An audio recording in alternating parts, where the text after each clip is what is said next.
Nadadad ng sugat at putok ang kaliwang pisngi ng lalaki dahil sa matinding bugbog. Sa panayam ng News 5 sa suspect, itinanggi niyang nanggulo siya sa bahay ng kanyang dating kinakasama. Pero aminado siya na nakainom at ipinagtanggol lang daw niya ang kanyang sarili. Magkausap kami ng asawa ko na yung tiga Cartimar. Sabi ko kukunin ko yung mga gamit ko sa kanya dahil naghiwalay na po kami pagdating ko po doon, hindi man po akala yung magkakagano. Inaantay na po pala ako ng mga ano niya ron. Kaibigan niya, mga kasama niya. Siguro po may galit na rin sa akin. Ito na po ang nangyari. Niligtas ko lang po ang sarili ko at napakarami na po nila Pang self-defense lang daw ang bitbit niyang balisong. Nasa kustodiya na nagpase pulis ang lalaki na maharap sa kaukulang reklamo. Napag-alaman na dati nang nasangkot sa kasong homicide at iligal na droga ang suspect. Nagbabalita mula sa Frontline, Nina Ongpauco, News 5. Kunwari pang may bibilhin daw sa tindahan. Pero ang totoo, dalawang lalaking magkaangkas humahanap lang pala ng tiyempo para magnakaw sabay sibak sa Valenzuela. Nasa frontline ng balita ngayon si Ian Suyo, exclusive.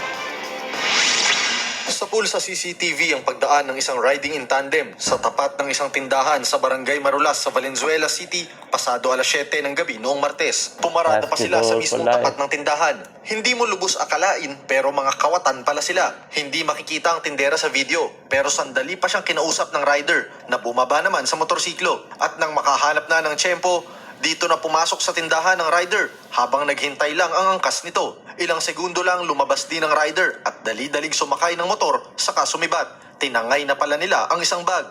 Wala na raw nagawa ang tindera sa bilis ng mga pangyayari. Kwento ng biktima, nagpanggap ang dalawa na bibili lang. Sabi ko nga po wala akong tindang soft drinks. Tinuro ko doon sa kabilang tindahan. Kasi hindi pa rin siya umalis. Sabi niya, o sige, parang namili siya ng mga paninda ko. Siguro yung napili niya yung dulong-dulo, yung cup noodles. Sabi, sige, yung cup noodles na lang po. Habang naghahanap ako, hindi ko na rin napansin na nakapasok na pala siya rito.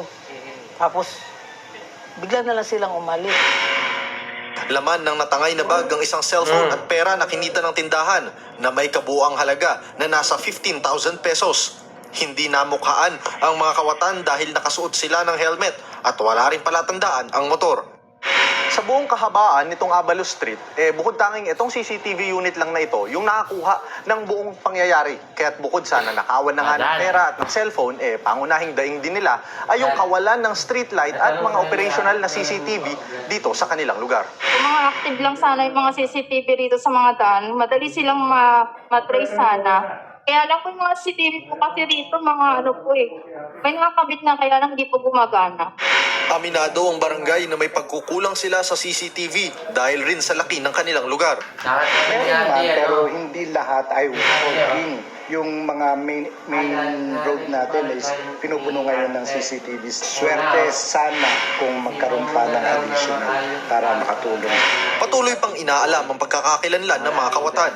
Magdaragdag din daw sila ng mga tanod para tutukan ang nasabing lugar. Nagbabalita mula sa Frontline, Ian Suyo, News 5.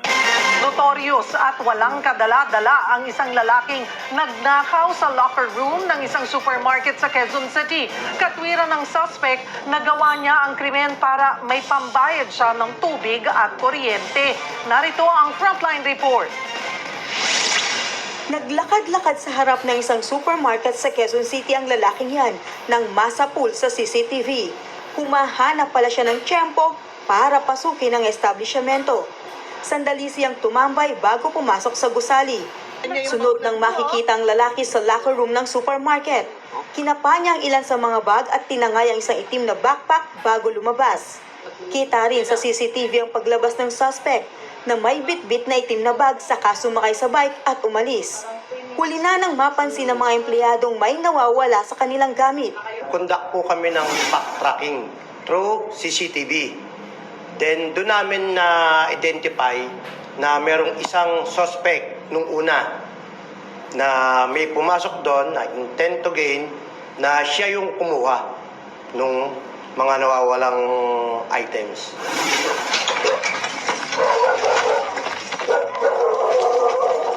Sa isang follow-up operation kahapon, naaresto ang suspect. Napag-alamang dati na siyang nakulong dahil sa iba't ibang kaso. Nabawi naman sa kanyang itim na bag, mga ID at cellphone. Nakumpiska rin ang kanyang bisikleta. Yung ating suspect, nakalala siya, yun nga, yung kanyang suot na tsinelas. Then pangalawa, yung kanyang getaway na bike na nasa aking likuran, na same din na kanyang ginamit last January 28 nung lumaya siya. Aminado ang suspect sa krimen. Wala lang po kasi walang pambili ng pambil po sa tubig, isa sa kuryente. Wala po maayos sa trabaho. Balik kulungan ng suspect na mahaharap muli sa reklamong robbery. Nagbabalita mula sa Frontline, Maylin Valencia, News 5. Natagpo ang patay at nakabaon pa sa buhanginan sa Kawayan Negros Occidental ang isang batang lalaki. Kabilang sa inaalam ay kung aksidente bang nabaon ito o baka biktima ng pagpatay. Nasa frontline ng balita ngayon si Mobile Journal, Kayla Macantan. Sa butas ng buhanginang ito sa baybayin ng Purok 1, Barangay Tiling, nadiskubre ang katawan ng 11 taong gulang na lalaking si Ron. Umaga ng February 8, bago ang araw na yun, naglaro ang bata sa baybayin malapit sa bahay ng kanyang kaanak. Naglalaro po sila sa gilid. At sinabihan po siya ng mga relatives po nila na mag-stop na po ng hukay kasi sobrang haba na. And then pwede na lang magkakos ng aksidente. And eventually po hindi po ito po pinansin po ng biktima natin. Yun na ang huling beses na nakita si Ron. Nag-report ang kanyang pamilya sa mga polis at nag-post din online para mahanap siya. Hanggang sa napansin ng kanyang tiyahin ang tila hukay sa baybayin. Nakita si Ron na nakatayong natabunan ng buhangin at wala ng buhay. Initial findings po, there were no signs of foul play. Pumayag naman po ang pamilya na magkaroon ng autopsy examination. Ilalabas na po yung autopsy report po. Ilang malapit sa biktima umano kasi ang naniniwalang hindi aksidente ang nangyari sa bata. Sa isinagawang postmortem examination, may mga bakas umano silang napansin na posibleng senyales na sinakal at pinagsamantalahan ng bata.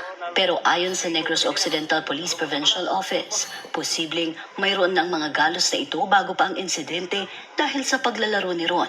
Ang Kawayan Municipal Police Station sinabing hihintayin muna ang resulta ng autopsy bago magbigay ng pahayag. We are hoping and praying na matapos na po yung mga agam-agam. Nagbabalita mula sa Frontline. Mobile Journal, Kayla Macantan. Natagpo ang patay matapos pagbabarilin ang isang single mom sa Misamis Oriental. May kasama pa siyang menor de edad na critical ngayon ang lagay. Sa frontline ng balitang yan, si Mobile Journal, Kayla Macantan. Sa masukal na bahaging ito ng Barangay Tubigan, Initaw, natagpo ang nakahandusay at wala ng buhay ang 31 anyo sa si Jovi Reyna Escrillo. Umaga ng February 16 siya nadiskubre na may tama ng bala sa ulo.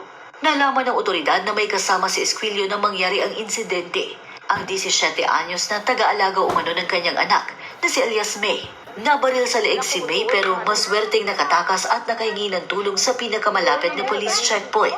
Sa isang CCTV footage, nakita ng otoridad na sumakay ang dalawang biktima sa nakahintong SUV bandang alas 5 ng hapon ng February 15 sa National Highway ng Aplay, Hasaan. Bandang alas 11:30 ng gabi, nakapag-send pa raw si Esquilio ng video sa kanyang pinsan na naka-check-in sila sa isang hotel. Wala pong na kung ano ma'am na meron sila naginuman or ano. Basta ang nakuha lang sa CCTV is yung merong nag-pick up sa kanila ma'am. Sa ngayon po ma'am is patuloy pa rin po yung investigasyon nila po. Tingin ng mga pulis, umaga kinabukasan dinala sa Initaw ang mga biktima sa pinagbabaril. Pero blanco pa sila sa tunay na nangyari. Inaalam pa rin nila kung sino ang mga posibleng sangkot sa karumal-dumal na krimen. Sa ngayon po ma'am, wala pa po tayong possible na motive, no? Personal pa talaga ngayon ma'am, tinutukoy pa kung ano talaga ang motibo ng mga persons of interest po ma'am. Nagbabalita mula sa Frontline. Mobile Journal, Kayla Macantan.